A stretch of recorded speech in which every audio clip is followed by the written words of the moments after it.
Welcome to the Win, Make, Give podcast. Chad Hyams here. Bob Stewart over there. Bob, how you doing today? I don't know. If I'm being completely honest, I'm still reeling from my Mariners getting knocked out of the playoffs by the Blue Jays on a late home run in the seventh game. I'm still reeling. Well, Bob, I understand that. And folks, we want these episodes to be evergreen, and the content will be, even if the beginning is a little timely, shall we say. Bob, I want to remind you, when my Blue Jays win this World Series, you're showing up in a Blue Jay hat to the next podcast recording. I did not burn it. I know you have one, and you have time to still get it. We still have a few days until the Blue Jays win this thing. I said that my kids and I were going to go out in the front yard and burn the Blue Jays hat, but I didn't do it. I've got it here, and I guess if they win the World Series, sure, I'll put it on my head for Bob. just a second. Not if, give me a when. All right, Bob, that's it. You've already segued me to where we're going today, because we have a guest that is going to bring some amazing information.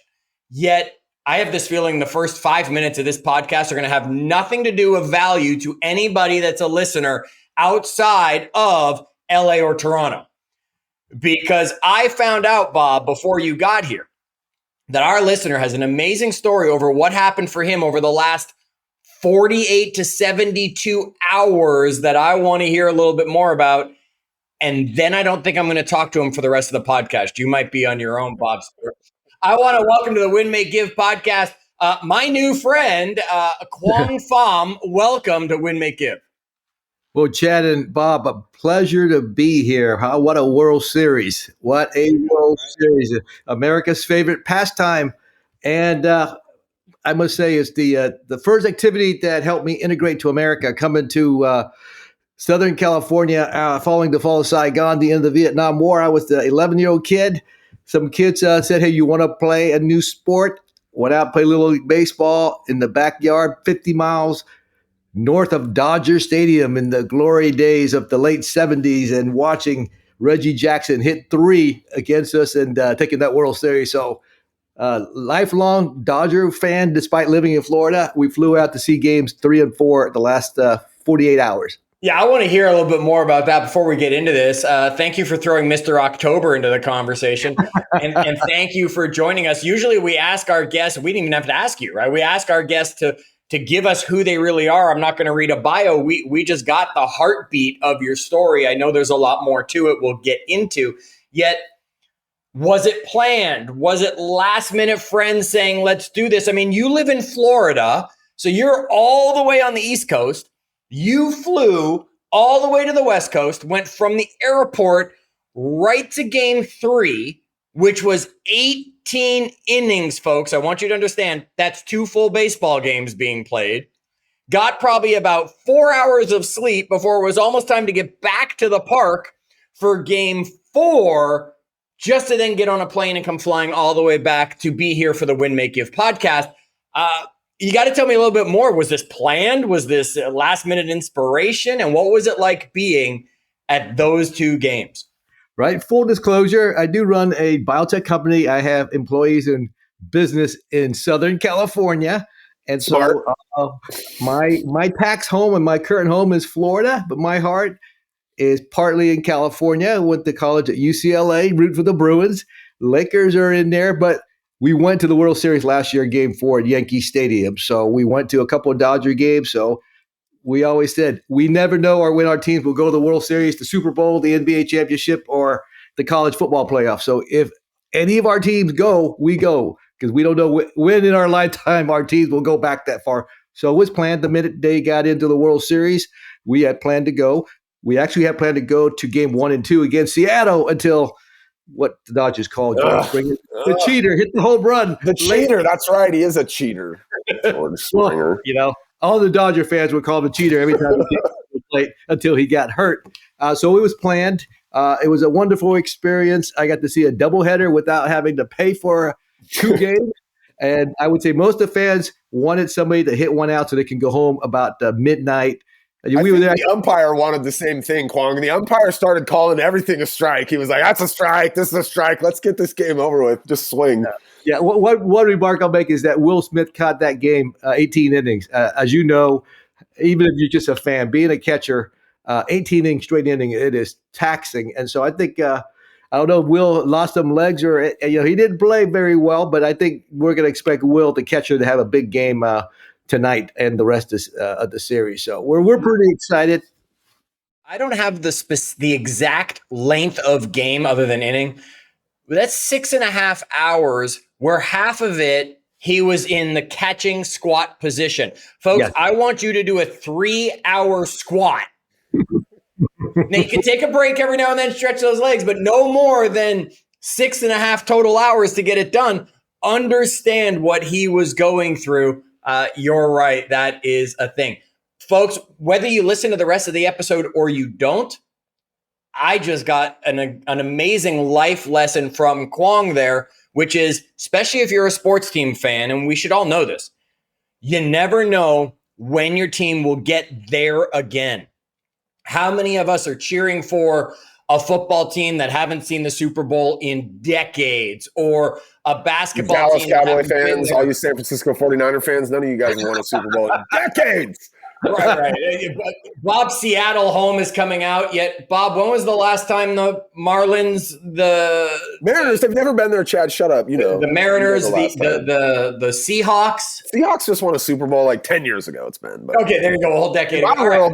You don't even have a basketball team, so we can't even talk about that. We support our home team, Jacksonville Jaguars. They played Monday Night Football about a month ago. I went out to see UCLA upset number 7. Penn State at the Rose Bowl. That's a good game. Highlight of the month. Came home, went to Monday Night Football, and watched us upset the Kansas City Chiefs. So totally root for home field, our home team, Jaguars, and we'll go support them as far as they will go in the playoffs. So if sports is your thing, yes, take advantage of life experiences. I know the Tour de France in person is on my list, being a fan, and that's the Super Bowl of cycling. All right, Kwong. Let's shift gears completely. You started to give us your story, a child showing up, getting into baseball. That helped you Americanize your life a little, connect with kids. Yet you've also told us that you've done some other things in your life. So pick it up maybe, after school. Give us the rest of that bio of Kwong. Yeah, so you accelerated 1985, my second year at UCLA. 10 years removed from the war in Vietnam. And my late father was a South Vietnamese pilot officer fighting with the Americans. He unfortunately didn't get out. So as a child, my late father was my childhood hero. I wanted to be a military officer, pilot like him. So a Marine Corps officer recruiter from the University of Michigan stationed in Southern California got me to sign up to go to Marine Corps Officer Candidate School. And so voila, got my citizenship, signed up, and boy, I didn't know what the heck I was signing up for. It was the backdrop of all those Vietnam War movies: Platoon, Full Metal Jacket, Deer Hunter. So, old Quang Pham from Vietnam thought he was going to be a Marine without all of the backdrop and the legacy and the bitterness. So, got through that summer. Became a Marine Corps helicopter pilot. Went to the Gulf War. Flew into Mogadishu. Left the Marine Corps a better citizen, a better person, made a lot of friends, and became a pharmaceutical specialist for about 5 years before entering the what we call the .com healthcare era of 1999-2000. So that's when my private sector career shifted into first digital and then into the pharmaceutical and the drug development, and eventually taking my current company public, Cadrino Therapeutics, onto NASDAQ in 2023. So I think the takeaway for me is this is a great country. If you're an underdog, I wrote a book called Underdog Nation. There's no better place, to compete. You have to have the effort and you got to produce the results. So I tell you, go to the ER. And so that's the theme of the book. And my life has been, I've been following that motto, learned a lot about myself in the Marines, in sports, but also in society. Having lived in Southern California and on the East Coast and in Texas and Virginia, this is a great country. It's very diverse from coast to coast. And it's just so many opportunities, Chad and Bob. It's a great place to be. What a story. I'm getting a little bit emotional. Like, geez, man, 11 years old, you move over here, you lost your dad. Like, holy cow. Pull it together, Bob Stewart. I'm sorry. I have 8 and 9-year-old kids. I just, Can you talk for us? Because I was an 11-year-old. I don't know. My parents got divorced when I was 8. Like moved to a new school. You moved to a whole new country as an 11-year-old kid. Can you not just a country, Bob? The country that we were just at war with. It's not like you went to a friendly new city. Well, no, yeah. So this is where the difference is, right? The United States was backing South Vietnam against North and Ho Chi Minh. So we were an ally, right? Yeah, we were an ally of the United States. So you said your dad flew in support of the U.S. troops that were over there. And exactly. So we were an ally, but it's still, America was a strange place as a kid in Vietnam. So when you come to America, what did you learn from this, Kwong? Like, what do you think? Like, what kind of things did you learn as that 11-year-old boy that would kind of shape who you became? Well, what I learned early on is, you got to stand up for yourself. So that first year in America, kids thought I was Bruce Lee. They pick on me, and finally somebody challenged me to a fight, and the whole school basically came and watched. And it was like they weren't rooting for the bully, or they weren't rooting for me. They just wanted to see how I handled it, and it was a tie. So made a lot of points, made a lot of friends. That the little kid from Vietnam did not get beat up and did not run. I also learned that there are more people supporting you and rooting for you in America than against you. And so I think that's the image of, if you're not of a certain race, of a certain background, the country is not for you. It's the emotional barrier you got to get through. No, most people think that today too. That's a great point. Do you see that today, or do you see different today than it was back in the 80s at that time? No, I think it's still the same. It's just the difference is they're picking different issues. And they're trying to separate, but it's the mentality of they're against us. Okay. We got to back ourselves, we got to get ourselves together, whether you're on the left or the right or the middle. No, it's not like that. They're taking these little incidences and making it a lot bigger. But in general, I agree. And I think the internet exacerbates that, right? Like when you go out on the street and I go up to my Kenmore coffee shop up here. Like I do believe if I walk in the building, more people are rooting for anybody else in the building, Kwong, than than what we see on the internet with this division. And yes. So when I see NFL games and there are fights and people are cussing, I've been to a lot of sporting events and I've seen some fighting, but most people are there supporting their teams in their colors, sitting in our section. And I haven't seen anything. I mean, people are there just living life and enjoying and spending their money and their time in their passion. And I think life, happiness, and the pursuit, life, liberty, and the pursuit of happiness is still the core of what this country was founded. And I think, it's the core of life. We have to take pauses and time out to support each other, our families, and reflect. But, we only have one life to live. You have one life to live, and that's it. And so make the best of it. All right. I think real quick, Chad, before we shift gears here, because the first time I ever left the United States, I was 17 years old and my family went to Asia, and it gave me a perspective that I think I've been able to keep for like most of my life, which is like, wow, we got it pretty good here. Oh yeah. Right. Like I went to Bangkok and I saw like people bathing in the dirtiest water I've ever seen on the Chao Phraya River. And I was just like blown away as a kid. I didn't realize the level of poverty that existed outside of the United States.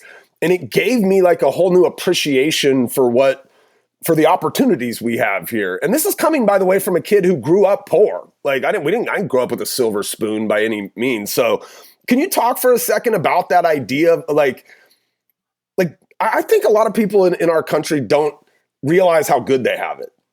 Am I wrong? No, you're not wrong. I think, when you talk about either you're a minority or you're from a different persuasion or beliefs, or you can have any religious belief in this country. First of all, okay, there's no religious persecution in mass. Okay, you may have some discussions, you might have some arguments, but you have a freedom of religion here. You can pretty much speak and post anything you want without, creating libel or slander or doing something that's going to threaten or making threats. It's pretty much freedom still. I think also you can pretty much pursue anything you want. You can go to high school, drop out a few years later, go to junior college, and end up in the top university. There was a lady that wrote from homeless to Harvard. There's these stories all over the place. What is common among these people? or that they take action, right? They give it a good effort. And if they don't have an outcome that they want the result, they go back and fix the effort. They don't go out and blame society. They don't blame a company for laying them off. They just keep going. And I think, being the underdog from the day I left Saigon, South Vietnam, I have that drive, but it's just not unique to me. It's unique if you're born handicapped, if you have a stutter. Those are all underdog themes, and America loves an underdog. America roots for underdog teams. America has Newton for Toronto, but Hey now. Wait, so you wrote Underdog Nation. Like in Underdog Nation, do you go back and kind of uncover what the roots of why we root for the underdog as a nation? Oh yeah. We started as a country at Sullivan Island. We were an underdog to the Brits. This country was an underdog. It's in its beginning. I joined the Marine Corps. It was the underdog of all military service, the smallest. Goodness, the Army tried to get rid of us after World War II, okay? But because the Marines planted that flag on Iwo Jima, Congress made sure the Marine Corps would exist forever, okay? And so, in my companies, my startups, looking back, they were all underdogs, not favorable to make it, not favorable to get financing, not favorable to produce a product. But we had the same theme that I instilled in our teams. Give it the best effort and keep adjusting and look for results that you're striving for. So, I'll give you an example. If you're I play basketball, play golf. If you're an amateur golf and you go to the range 5 times a week and you don't put the scores you want, you got to look at how you're practicing. Okay. You can't just say, hey, you know what? The weather was bad that day, or Joe played better than me. You have to change what you're doing in that effort to get you the result what you want. And sometimes results are also changing. You define success. That's what Underdog Nation, my book, was about. I didn't let society or my culture, the Vietnamese community, always wanted that first generation of kids like me to become doctors, dentists, engineers. No, I wanted to be a pilot as a kid. So I became a United States Marine Corps aviator. And that was against the grain. They said, what are you doing? Go make some money, be a doctor. And I want to be a doctor. And so that's what was the theme of the book. And I think the kids today have so many opportunities. No longer do they have to follow a neat career track, go get a 4-year degree. I mean, kids are making money doing TikTok to all kinds of entrepreneur stuff at the age of 18 after high school. I don't think those opportunities were there because the technology, the web, and other digital services were there when you and I were growing up, 30, 40 years ago. All right, folks. So we're talking today to Quang Pham. He's written more than one book, but the one we've just been mentioning is Underdog Nation. You can find it on Amazon if you want to read it. Now, you touched on it, and it's only because I know what you meant earlier when you said go to the ER, right? You weren't talking about folks go to the hospital, right? You were talking about effort and results, and you were just teasing it a little bit here. We have a ton of entrepreneurs listening to this. Bob gets on his soapbox all the time about people needing to adjust their efforts to get the results they want. The golf day, maybe the weather's different that day, so your efforts need to change to get the results you're going to want at the end of the day. For Bob, he talks a lot to people who are making sales calls, and the market's tougher. They need to make more calls. They need to change their effort to get the results. Can you, as someone who wrote about effort and results, take a few minutes, really dive into the concept of the adjustments that need to be made, et cetera, et cetera? Yeah, I'll cite 2 entrepreneur experience. So in 1999, 2000, at the beginning of the dot-com era, companies were raising money to do all kinds of dot-com business. So I did one. It was called mydrugrep.com. It was going to be the first internet-based business for all things pharmaceutical. I had been a pharmaceutical rep for a top biotech company called Genentech. And so fundraising got a little bit tougher that second, third year into it. So went out, spoke decent English after education and being in the Marines, able to give presentation, but I went that extra step and went to Toastmaster, went to Strange Group to make sure I hone, because investor in the first 5 minutes, if you cannot elaborate what the heck you're trying to do with your business and how they can make their money by investing in you, they're not interested anymore. So we got really good. Our team got really good, and not just the elevator pitch, but the first 5-10 minutes of really getting to the value propositions and how investors are going to make money, not how we are going to make money, but how we're going to make money for them. So always think about the customers and the investors was what we did. And we raised 14 plus million right away in the first 12, 14 months, went on to raise more money, ended up selling that company later. It's still in existence today. So you fast forward to 2002, I started Cadrino Therapeutics, and it was the toughest financial climate. We're kind of coming out of it now for biotech fundraising. So private fundraising was almost impossible. So we went, got the counsel, got the accounting work done. We decided, go public on the NASDAQ. And at the end of 2022, there was no IPOs for small drug companies. Well, we were ready. One of the elements that I didn't put in there about the ER is readiness. Okay. Be ready when your numbers call. And you watch the sports, right? The guy that's not supposed to play, all of a sudden he's thrown in there and he makes the game winning. I think one of the Blue Jays came and pinch hit a grand slam the other night, if I'm not mistaken. Exactly. So we got everything ready, and then NASDAQ called us early 2023. They said, look, I think we can take you public this week. Do you have anything ready to go? And we did. So we went out, I think, third week of January 23. So preparation and readiness, even if you're not pitching the next day, your customer may call you and say, hey, there's a new need. Could you come in and pitch? Can you fill out this RFP? You always got to be ready. And I think part of the readiness for me was those years in the Marines.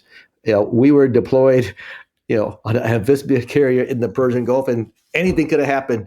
U.S. citizens evacuating an embassy. We were, the tip of the spear, the first to get in. So readiness was a big part of my DNA coming out of the Marines. And I brought that into the entrepreneurial world. When things aren't happening, you just can't be saying, well, we'll do this when this happens. No, you got to be ready to go to pitch a customer, to fill out that RFP, to show up at a conference. And, I'm the meet and greet guy. I was at every investor conference, every industry conference. You got to show up. You can't be behind the scene and think somebody's going to buy something, a service or a product from you when you're the new company on the block. And so readiness is a big part of that ER equation as well. Man, I think the more I think about your story, so much of it goes back to you as a kid. Like you got here and then you had to show up. Even if the bully's like, you want to fight, you're like, all right, I guess I'll show up. Right? Well, the first year I played a little bit of baseball, I didn't get one hit. The parents used to laugh at me. I could barely understand English, but I knew they were laughing at me. They stuck me in right field. Ball came to the right field. I missed it. It hit me in the chest. I, fell down, and I can hear the laughter. So I didn't like that. Went back, practiced all year. Next year, 1977 came along. First game, hit it over everybody's head, laid out a bunt, did a hit and run. We won the league, made the All-Star, was the starter in the All-Star team. It was amazing. And what it taught me was that, once again, kids rooted for you, not against you. That was what my experience was. It taught me that when you're around kids and speak English, your English becomes better. If you're sitting around with your family, you're speaking in Vietnamese. And my mom had a rule. We had 3 sisters and me. She said, in the house, you speak Vietnamese to me. The minute you leave this house, you speak English. I don't want you, I want you to go out there and meet people. This is your new country. We're not going back to Vietnam. So big lessons from mom, raising us a single mom. We're going out to California in December to celebrate her 90th birthday. She was the one that brought up 4 kids in America without the knowledge of English culture, without her husband. And, we owe a lot to my mom as well. But I think those are lessons that a lot of kids learn. I'm just grateful that I had the platform, being an author and an entrepreneur and a Marine. But I did a lot of good stories like that in America. Can we talk for a second about your other book, A Sense of Duty? What's the byline is My Father and My American Journey. Can you you said earlier that your dad was your hero, which again gets me a little choked up. You hear it in your voice, Bob. Take a breath. How did that drive you? How did knowing that your dad was there, I don't know what you spiritually believe, but just he was your hero, knowing that he was up there watching down, or however you think about it. Like, how did that propel you in life? I have a strong belief in that God took care of our family. I pray. I do my thing my way privately. But definitely God was with our family. Here's a country of Vietnam fell apart.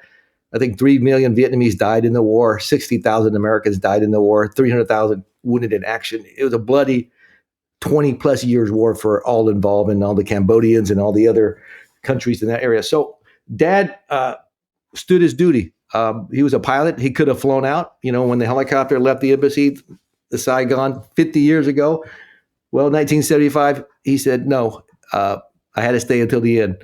And he was caught. The communists caught him, put him in prison for 12 years. We didn't see him for 17 years. So he got to America in 1992 and lived another 8 years. So, when he passed away, I didn't have all the answers. Like, hey, Dad, the war was going to be over. Why didn't you leave? Why did you send Mom and, the 4 kids out of the country? The other officers from South Vietnam and troops left, that they knew the war was over. The president left. America left.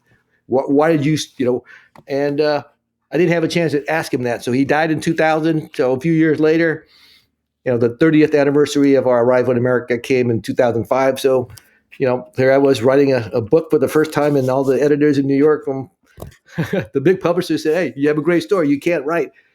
We kept pitching, and then one day Random House called and said, you know what?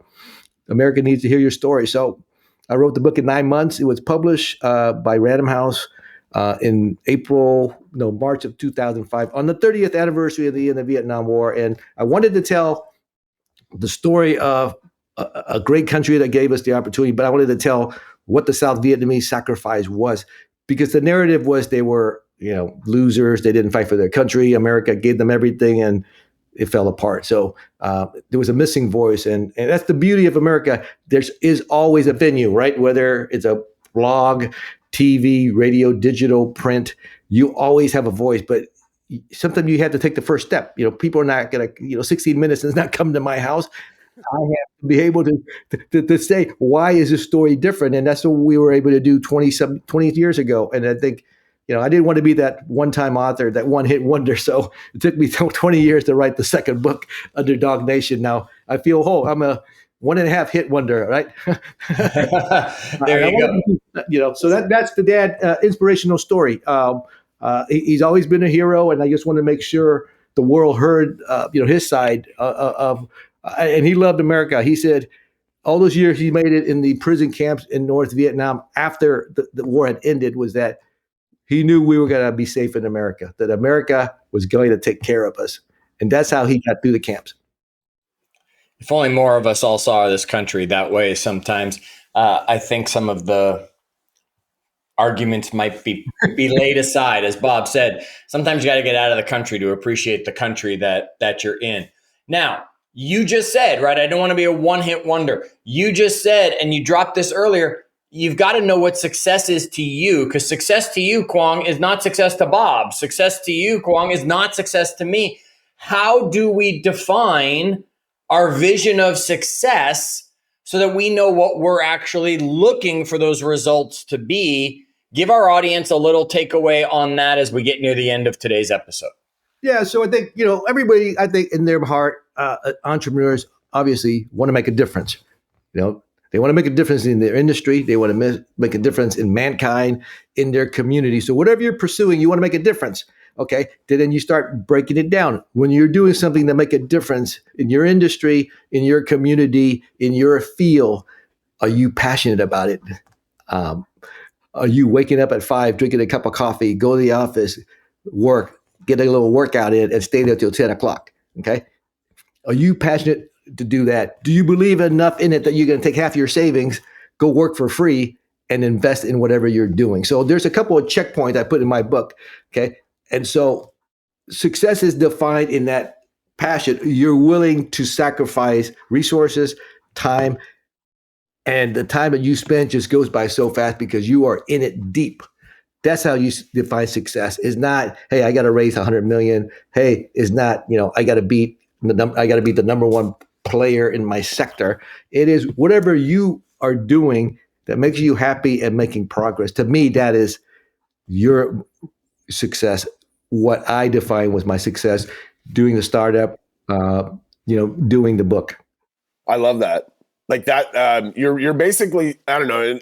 This is my interpretation. So you're like, the results are like, success is not about the results. It's about the passion in the activities of the thing that I get up each day and decide to do. I mean, I think that's a really, really good definition of success. I think young people, they get defined, whether they're born into a certain track, or their parents are physicians, or their parents are of a certain economic, status, and then they go in there and all of a sudden they're like, hey, what am I going to graduate school? I hate this stuff. I've run into so many people that happened to, and I don't say, hey, just drop everything, just at least reassess what makes you happy. I've had pharmacists come to me and say, I don't want to stand behind Walgreens or CVS. I want to go into drug development. And I say, well, do something about it. Go talk to a drug company. Go talk to a research facility.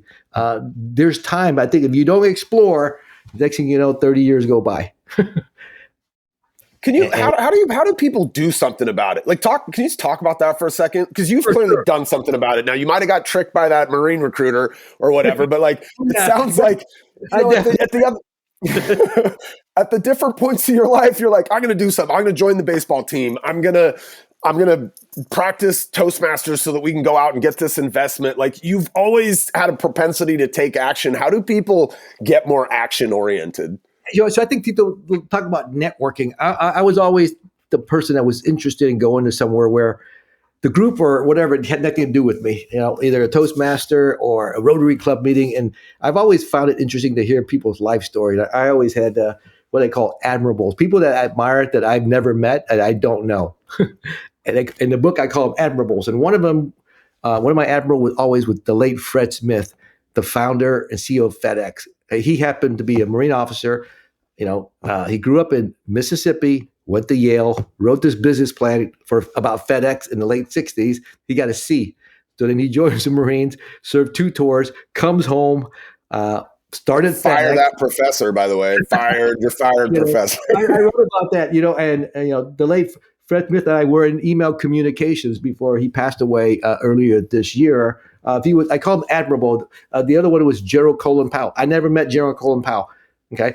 He was a 4-star and I was a first lieutenant, but I found his background as an African American facing all of these, racial challenges and issues, serving in Vietnam, become the Joint Chiefs of Staff. It's pretty incredible. So I always had, hey, you don't have to have a role model that looks like you, that lives in your community and comes back and talk to you. No, you find somebody you admire, you kind of look them up and see what they did. They're admirables to me. And there's an entrepreneur that founded a couple of drug companies. He didn't have a PhD or he's not a doctor, but they call him the scrapper, right? The grinder, okay, the baller. That's what I was. I was bouncing around, just learning and soaking things in on my own. I think as entrepreneurs and the people who listen to your show, that's what I would encourage you to do. Be a mole on the wall. Get out, listen. You don't have to go out and give speeches and tell everybody your story, but listen. Look how people have got, and there's no more definitive entrepreneurial tracks like the old days. They come from every background. It was the .com. You had to come from Wharton or Harvard, and the venture capitalists all had the same degree, so they would fund those who had those. The world is way different, I think, now. There's just so many opportunities. But you got to get out there. You got to be a grinder. You got to be a baller. You got to be a hustler. And you will find the people and the career tracks that may be suited for you. That's how I did it. The baller.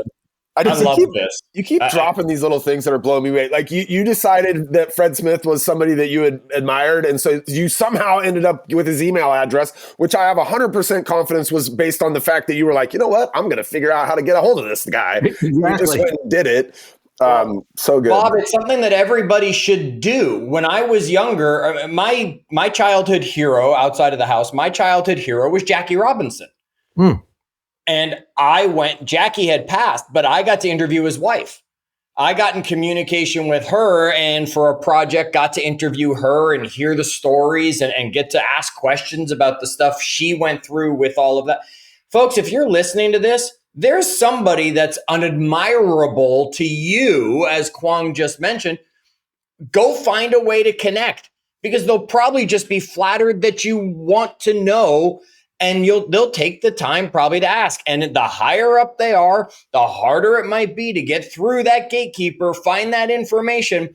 Yet if you're persistent about it and it's something you really want, you'll figure it out. And what I heard from Kwong in there is that success is that passion while you're going through all of that. Don't worry about oh, wait, I could make $5 more though and have more money. Yeah, but you won't be able to tell people that you were able to talk to Fred Smith and have that communication with him, or General Colin Powell, or those people in the world that are making an impact upon you and so many others. Kwong, thank you so much for sharing with us.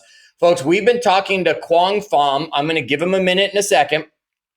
He's the author of Underdog Nation and A Sense of Duty. You can find both of them easy on Amazon. Just search the title or go read the show notes and spell Kwong's name correctly if you're going to search him up there to find it that way as well. Kwong, I want you to take 1 minute. I'm going to start the stopwatch on you. So I'm going to force you to stick to the 1 minute. No, give us a thought that either everybody needs to hear again or never came up that you want to share before we bring this episode to a close. First of all, a no is a no for now. And I'm talking about business, not if you're a young man asking a lady out, okay? A no means no, okay? But in business, a no means a no for now. I mean, if I just stop at a no, you're not good enough to make the basketball team, I would have never made the basketball team and become a captain. If I had been told, yeah, you're 5'7", Marines are big, bad dudes. You can't carry 80 pounds of gear, 26 miles. I would have stopped right there. I never wanted the officer candidate school. So don't take no's for no permanently. A no is a no for now. Just keep charging. And, for entrepreneurs, when we fundraise, we had so many no's that when the term sheet came, the no's went away. Okay. When I wrote that a sense of duty proposal, I think we had like 32 no's, but that 33rd letter was from Random House to call, and it was a yes. So I don't need a minute to tell people that. A no. Well, I'll tell you this. It just took me a minute. Figure out what the effort and change it. Don't keep charging ahead. Hey, I'll bully my way through. I'll knock down this wall. Last 10 seconds. Jackie Robinson's a UCLA Bruin, arguably the greatest athlete the school has ever had. Lettered in 4 sports. Number 42 is forever memorialized on the campus of UCLA. Amen. And as it should be, other than maybe Bo Jackson, I don't know anybody that qualifies as an all-around athlete at the level of Jackie Robinson. The greatest. We can agree on that. We might not agree on who the World Series winner is going to be in this 2025. Yet, Kwong, we can absolutely agree on that, man. We really appreciate you taking the time joining us here today. Folks, make sure you go out there and find an admirable. Reach out to them and know this. Kwong said it earlier, and I want everybody that listens to understand.